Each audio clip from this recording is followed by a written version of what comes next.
El vel islàmic no és un element merament religiós, ni una peça de roba, ni una mostra cultural. És la bandera del fonamentalisme i de la misogínia. És la prova que certifica que la dona és impura, pecaminosa, provocadora, indigna. I no deixa de ser el baròmetre que indica el grau d'honor del seu pare, marit, germà o fill. Com més tapada va ella, més bon musulmà és considerat ell.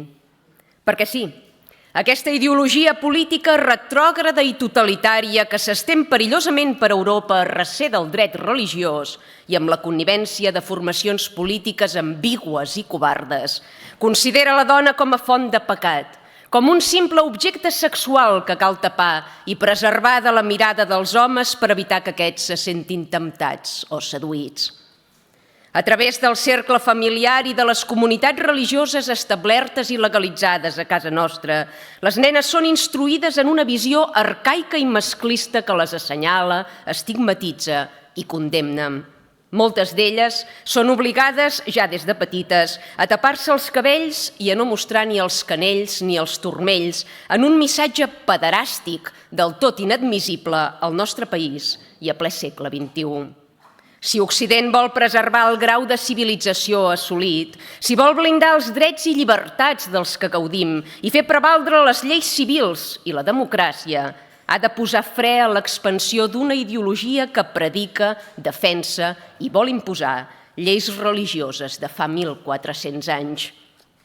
La vulneració flagrant de la llei d'estrangeria, la irresponsabilitat política i la subvenció permanent de la immigració han permès i finançat l'avenç demogràfic de qui pregona la xària i pretén implantar-la a la nostra societat. Molts països europeus han iniciat debats i començat a legislar, conscients del risc i de l'amenaça que suposa la islamització del continent. El vel islàmic és el preludi de la barbària, l'avís que tot allò que hem construït amb segles de lluites, sacrificis i progrés pot ser fet miques en qüestió de dècades. L'islam és incompatible amb Catalunya i, per extensió, amb Occident. Ja n'hi ha prou de fer concessions i atorgar privilegis i tractes de favor a una ideologia politicoreligiosa que no respecta la nostra visió del món ni la nostra forma de vida. El vel islàmic, en totes les seves formes, atempta contra els drets de les nenes i de les dones i fa apologia d'una ideologia totalitària i invasiva.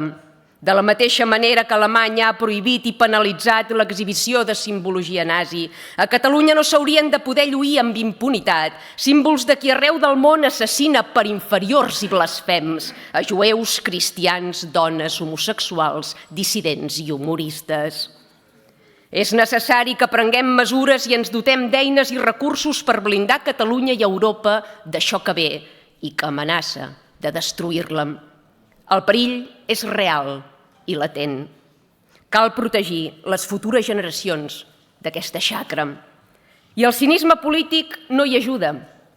Ho dic per aquelles formacions que, embolcallades de lila, ens diuen que regalar nines o jerseis roses a les nenes per reis és masclisme i que, en canvi, neguen el masclisme inherent i implícit en el vel islàmic.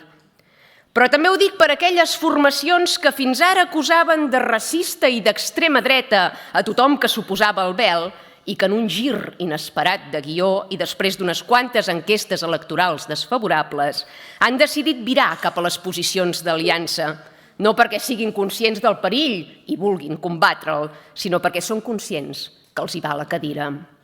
N'han tingut d'anys per posicionar-se contra aquest element misògen i discriminatori i mai no n'havien dit res. Què passa, que dormien a la palla? Vostès van contribuir a assenyalar-nos i a estigmatitzar-nos a Ripoll i aquí pel nostre discurs. I ara el plagien sense recança i sense vergonya? Es pensen que els catalans són ximplets? Que tenint a mà l'original compraran la còpia? Ara que s'han convertit en la marca blanca d'Aliança Catalana, què faran el senyor Colomines i la resta de copaires que tenen infiltrat dins? Plegar? O la Pagueta ho aguanta tot? Benvinguts a l'extrema dreta.